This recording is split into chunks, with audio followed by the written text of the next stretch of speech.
The protests come after Trump's 100th day in office and as the president faces sinking approval ratings. Since returning to the Oval Office, Trump and his administration have cut thousands of jobs across the federal government, enacted sweeping tariffs that led to an escalating trade war with China and launched a deportation program that has triggered bitter court battles. Trump has gained major support from the billionaire class in the lead-up to his second term in office. While Musk spent $288 million to help elect Trump, Mark Zuckerberg's Meta and Jeff Bezos, Amazon both donated $1 million to Trump's inaugural fund and since have fallen in line with the president's agenda. Meta scrapped its U.S. fact-checking program and overhauled how it manages political content. The Washington Post, which is owned by Bezos, did not issue an endorsement in the last election and announced an opinion page shift in February to a focus on personal liberties and free markets. Both companies joined others in scaling back diversity programs, an initiative Trump has pushed hard in executive orders. In a recent interview with The Atlantic, Trump paid compliments to Bezos, saying, "He's 100%. He's been great." Speaking about the owner of Facebook and Instagram, Trump said, "Zuckerberg's been great." In early April, demonstrators took to the streets in cities large and small across all 50 states to rally against Trump and his sweeping actions. There were more than 1,000 hands-off protests and organizers estimated more than 500,000 people showed up to the rallies. Protesters interviewed by USA Today network reporters said they showed up to fight job cuts to the Social Security Administration and the Department of Veteran Affairs. Some carried signs supporting trans rights and decrying the economic impact of tariffs.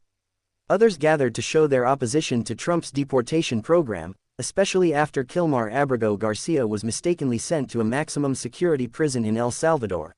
Ahead of those demonstrations, White House Press Secretary Caroline Leavitt said, "Protests, lawsuits, and lawfare will not sway the president from delivering on the promises he made to make our federal government more efficient and more accountable."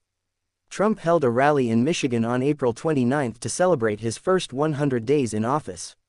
During his speech, Trump vowed to protect Medicare and Social Security and defended his sweeping efforts on tariffs, immigration and DOJ, promising much more to come. "We've accomplished more in 3 months than most administrations accomplished in 4 years or 8 years, the president declared, adding, "We're just getting started."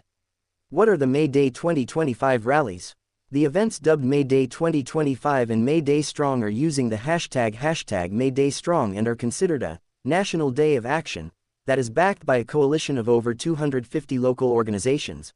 Groups will be marching on streets, rallying in communities, protesting on the local level at congressional offices, hanging banners and staging walk-ins in front of schools. The May 1st demonstrations will also stretch beyond the U.S. as organizers say they have planned rallies in Florence, Italy, Paris, and in cities across the United Kingdom. "We are reclaiming our power from corporate elites, and we will not be intimidated by Trump, Musk, or their billionaire backers," organizers wrote. "They've ruled for too long.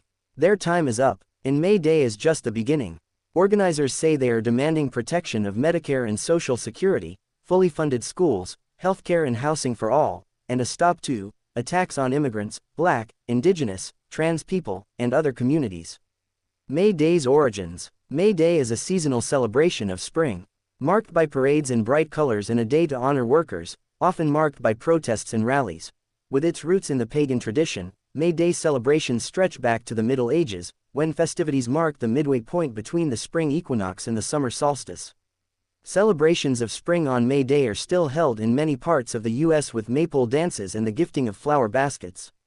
May 1st became associated with workers' rights in 1886 when hundreds of thousands of laborers in Chicago participated in a multi-day strike to push for an 8-hour workday.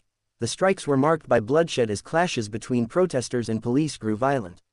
Over half a dozen people were killed and dozens were injured, including in the May 4, 1886, rally in Haymarket Square where a bomb exploded in a melee. In 1889, labor activists declared May 1st International Workers' Day to commemorate the Haymarket Affair and advocate for workers' rights. Today, many nations across South America, Africa, Europe and Asia officially recognize the date as a holiday. In the U.S., efforts to move Labor Day from September to May have been unsuccessful.